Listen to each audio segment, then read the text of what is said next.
kan oleh Trump, tetapi hari ini juga dilanggar gitu. Pertama oleh Iran, dia mau mengambil kesempatan di saat-saat akhir untuk melakukan pembalasan terhadap Israel, ya. Dengan cara bagaimana? Cara menimbulkan korban sipil sebanyak-banyaknya. Iran meluncurkan 2 buah rudal ke utara Israel. Tapi memang ada korban. Kali ini ada korban jiwa karena memang rakyat Israel sesudah sesudah diumumkannya gencatan senjata itu tidak terlalu siap untuk berlari ke shelter. Jadi ada 4 orang yang tewas gitu ya. Nah kemudian Netanyahu mengatakan dia akan membalas. Nah kita lihat apakah malam ini atau besok ada berita bahwa Israel sudah membalas ke Teheran kerusakannya. Jadi warga Israel yang tidak siap mungkin terlambat masuk ke bunker itu ada yang jadi korban. Nah ini kelihatannya kalau Netanyahu membalas, apa yang akan terjadi ke depan? Apakah gencatan senjata ini akan gagal, akan kembali terjadi peperangan?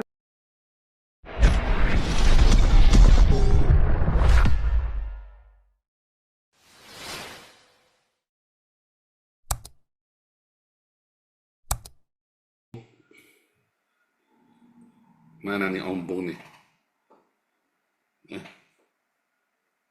Tes suara Pak Paul. Merdu ompong. Wih, Oh langsung iya iya. geber langsung satu Ya koma ini dua nih ompong.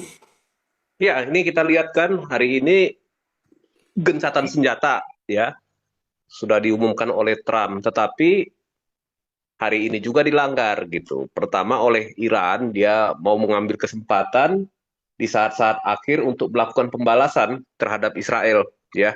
Dengan cara bagaimana? Cara menimbulkan korban sipil sebanyak-banyaknya. Iran meluncurkan 2 buah rudal ke utara Israel. Tapi memang ada korban. Kali ini ada korban jiwa karena memang rakyat Israel sesudah sesudah diumumkannya gencatan senjata itu tidak terlalu siap untuk berlari ke shelter. Jadi ada 4 orang yang tewas gitu ya. Nah kemudian Netanyahu mengatakan dia akan membalas. Nah kita lihat apakah malam ini atau besok ada berita bahwa Israel sudah membalas ke Teheran. Tetapi kelihatannya Trump kecewa. Kenapa? Karena inisiasi gencatan senjata yang sudah diusulkannya dilanggar oleh kedua belah pihak. Nah ini dia. Jadi wajar dalam arti begini, Iran itu dalam perang ini sudah rugi banyak Pak Paul. Dia rugi, proksi-proksinya sudah hancur semua, hampir semuanya hancur. Yang tersisa masih bisa melawan sekali 2 kali ya tinggal Houthi lah ya. Hamas sebetulnya kalau nggak gara-gara mikirin Sandra 2-3 hari juga selesai Pak Paul gitu. Terus kemudian Hezbollah juga sudah nggak berdaya. Milisi-milisi yang ada di Irak juga nggak bisa.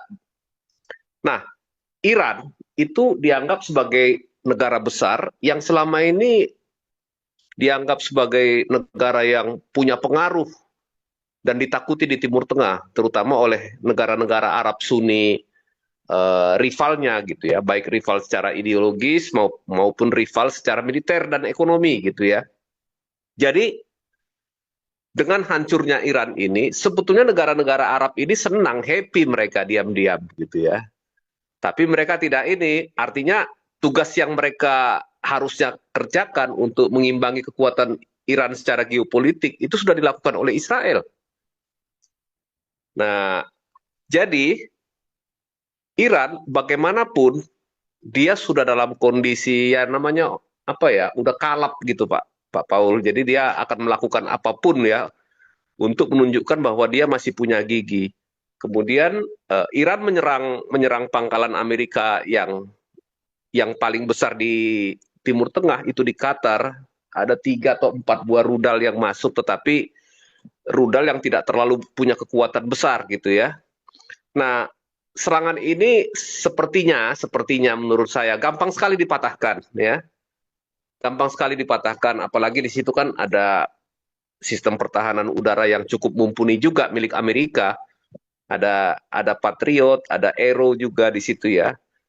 Kemudian belum lagi sistem pertahanan yang ada di kapal-kapal perang itu Aegis. Aegis itu juga multifungsi. Dia bisa digunakan di darat maupun di laut. Dia bisa berlaku seperti Iron Dome juga gitu. Bahkan sekarang di pantainya Israel, sistem Aegis ini justru yang dipakai untuk menangkis serangan-serangan rudal balistik yang besar-besar yang dikirim dari Iran itu. Nah, jadi sepertinya Iran supaya dia menunjukkan masih punya gigi, dia menyerang ya pangkalan militer Amerika. Walaupun serangan itu ibaratnya gigitan nyamuk lah gitu bagi Amerika ya, tidak terlalu berarti gitu. Tetapi ke Israel Utara dia meluncurkan rudal yang lumayan berhulu dedak cukup besar juga.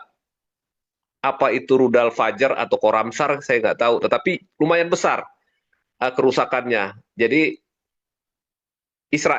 warga Israel yang tidak siap, mungkin terlambat masuk ke bunker, itu ada yang jadi korban. Nah, ini kelihatannya kalau Netanyahu membalas, apa yang akan terjadi ke depan? Apakah gencatan senjata ini akan gagal, akan kembali terjadi peperangan?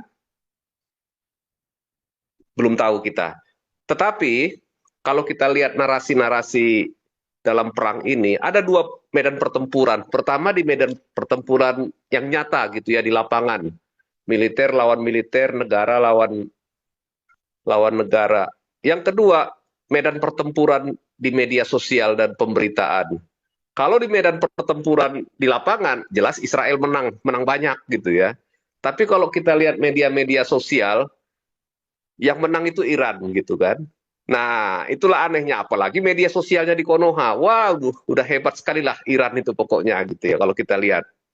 Tapi kalau hitung-hitunglah kerugian Iran ini. Program nuklir Iran itu ada ya sekitar 9 titik yang cukup vital, terutama yang paling vital yang 3 kemarin. Fordo, Natan sama Isfahan. Itu ya sudah hancur dan rusak total ya. Artinya Iran butuh waktu cukup lama kalau mau membangun kembali. Bisa 20 tahun, bisa 30 tahun gitu. Nah, ini kalah banyak lah udah ya. Ambisi Iran untuk menjadi negara superpower dunia itu terhambat. Kenapa? Tadinya Iran itu kan berpikir begini, satu-satunya cara mengalahkan Israel ini adalah membentuk proksi-proksi. Proksi-proksi ini dibentuk oleh Iran. Tujuannya kedua arah. Pertama itu untuk mengepung Israel. Yang kedua untuk melakukan revolusi atau perebutan kekuasaan di negara-negara Arab yang ada di sekitar kawasan.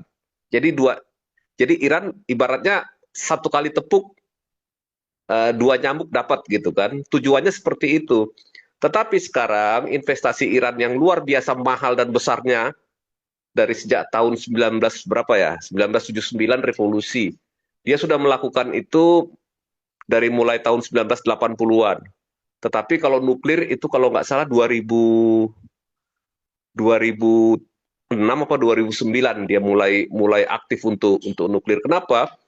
Iran sudah punya grand strategi di mana satu waktu dia akan menggerakkan proksi-proksinya untuk menyerang Israel, untuk melakukan infiltrasi ke dalam, merebut pijakan wilayah seperti yang dilakukan oleh Hamas di tanggal 7 Oktober yang lalu. Nah, kemudian tahap kedua dengan menggunakan rudal-rudal balistik. Nah, Hamas juga menggunakan roket dari Gaza pada saat itu kan. Kita lihat sama-sama.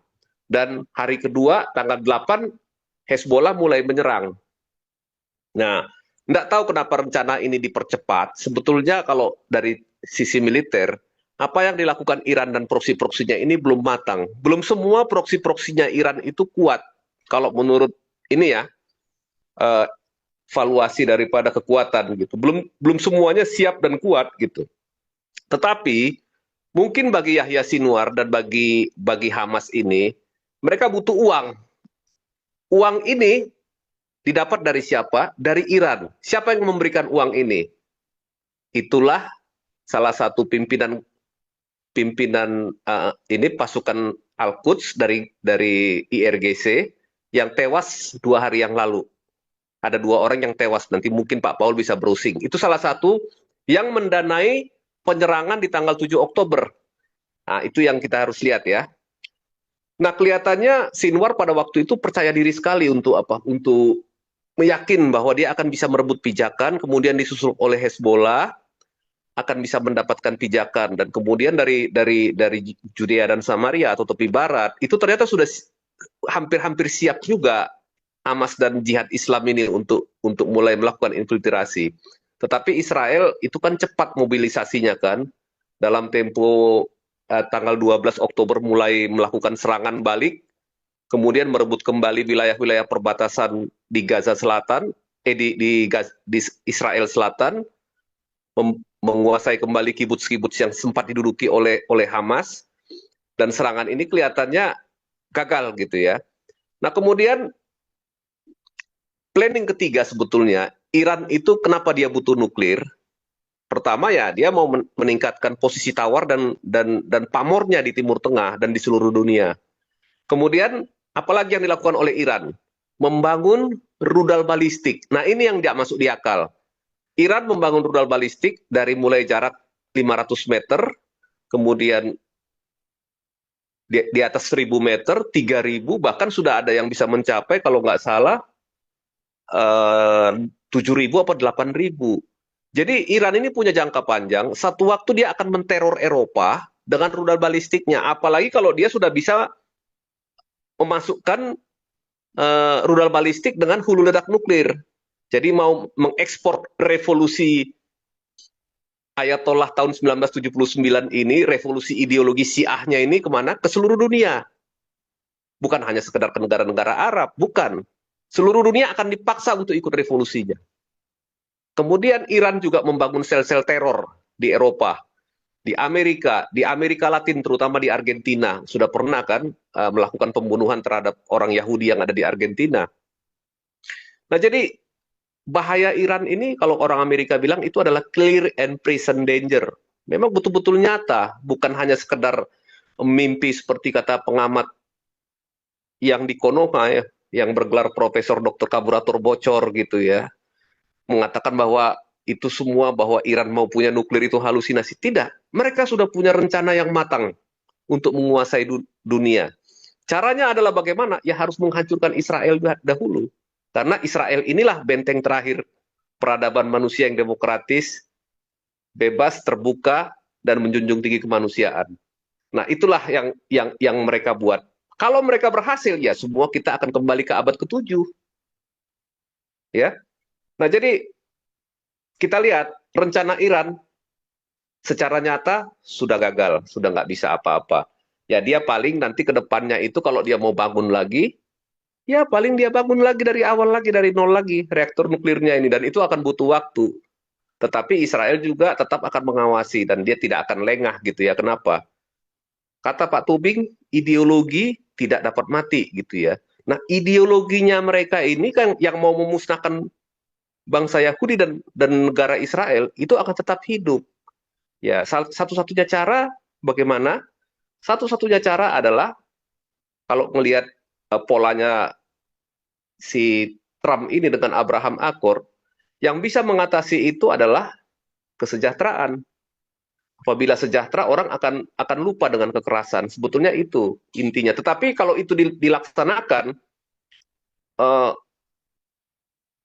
apa namanya, kekuasaan yang ingin dicapai melalui ekspansionisme jihadis ini gagal gitu. Nah, Iran kan seperti itu yang diajarkannya kepada para pengikutnya. Mungkin juga sebagian yang lain juga ada yang seperti itu gitu. Nah, yang kedua, kita mau melihat kondisi militernya Iran itu seperti apa. Jadi begini Pak Paul, di Iran itu ada dua pasukan. Pertama itu yang tertinggi itu adalah yang dianggap sebagai istimewa, itu adalah IRGC atau Garda Revolusi Islam Iran gitu ya. Ini tugasnya untuk mengawal kepentingan kekuatan-kekuatan politik Iran, para mula ya, politiknya para mula, politiknya politisi-politisi Syiah, terus juga kepentingannya apa? Kepentingannya ideologi, itu pasukan Garda Revolusi atau IRGC. Yang kedua, pasukan reguler. Nah, ini yang menjaga perbatasan, ya. Ada di sepanjang perbatasan Iran yang begitu luasnya ya, keliling itu luas sekali wilayah Iran itu ya. Iran luasnya itu mungkin berapa puluh kali Israel ya, penduduknya juga 10 kalinya gitu. Penduduk Iran itu 10 kali Israel. sumber daya alam dan mineralnya juga jauh sangat besar gitu. Nah, jadi kalau kita lihat Iran ini selama ini lebih mengutamakan IRGC daripada pasukan regulernya. Akhirnya pemerintah rezim Paramula ini membangun militer di mana yang lebih banyak diperhatikan baik dari persenjataan, baik dari fasilitas, baik dari semuanya itu adalah IRGC yang jumlahnya sekitar 200.000 lebih ini, 250 apa 260.000 ya angka pastinya ya. Itu cuman kepada pasukan Iran yang khusus mengawal orang-orang elit-elit Syiah ini, Syiah dan para mullah ini gitu. Nah, persenjataan yang diupayakan oleh Iran, dia mau senjata yang murah. Kalau Iran bersaing dengan Israel dengan punya pesawat, punya apa namanya ya, punya alusista, dia nggak akan mungkin menang. Apalagi bicara alusista modern. Nah, yang paling gampang itu adalah melakukan perang yang tidak simetris atau asymmetric war. Iran membangun program rudal balistik dari mulai yang paling kecil sampai yang paling jauh yang bisa mencapai, sekarang dia rencana mau mengirimkan yang bisa mencapai 10.000 kilometer, dan semakin lama hulu ledak rudal balistik ini juga semakin bertambah dari cuma 100-200 kilogram, sekarang mereka sudah bisa mengirimkan hampir 200 kilogram satu rudal. Ada yang setengah ton ya, 500 kilogram untuk satu rudal. Nah, ini semuanya ini dikontrol oleh apa? Oleh IRGC. Nah, kenapa Israel menyerang IRGC? Terutama kalau kita lihat yang tewas itu jenderal-jenderalnya itu ada 20 lebih itu ya. Jenderal-jenderal IRGC yang tewas. Karena apa? Kekuatan militer Iran itu, alusista dan persenjataannya memang dipegang IRGC yang sedikit ini, pasukan elit ini gitu. Nah, ini juga cukup menghancurkan ini kekuatan militer Iran yang sekarang ini. Jadi di dalam negerinya sendiri, kenapa Mossad bisa menjadikan Iran itu sebagai taman bermain katanya? Dari sisi militernya sendiri pun sudah pecah gitu ya, sudah ada pembedaan gitu, tidak ini ya, tidak ya pada umumnya negara-negara totaliter kalau kita lihat dari dulu yang membangun pasukan khusus di luar yang reguler itu pasti akan pecah. Kita lihat dulu kan, Pak Yani zaman Indonesia tahun 65, dia mencegah supaya PKI nggak boleh punya angkatan kelima. Pasti akan ada persaingan di situ. Nah, ini juga terjadi di Iran. Makanya begitu mudahnya militer Iran itu dipatahkan. Kalaupun perang ini masih berlanjut beberapa minggu ke depan, saya yakin serangan Iran semakin lama akan semakin berkurang. Kenapa? Peluncurnya semakin lama akan semakin lemah. Nah, paling kemarin Menteri Luar Negeri itu datang ke Rusia mau minta bantuan militer kepada Putin. Ya, bantuan ini bisa diberikan. Persenjataan sih biasanya. Mungkin lewat jalur diplomatik bisa supaya nggak bebas pengecekan ya. Atau lewat jalur gelap, lewat pasar gelap, lewat apa?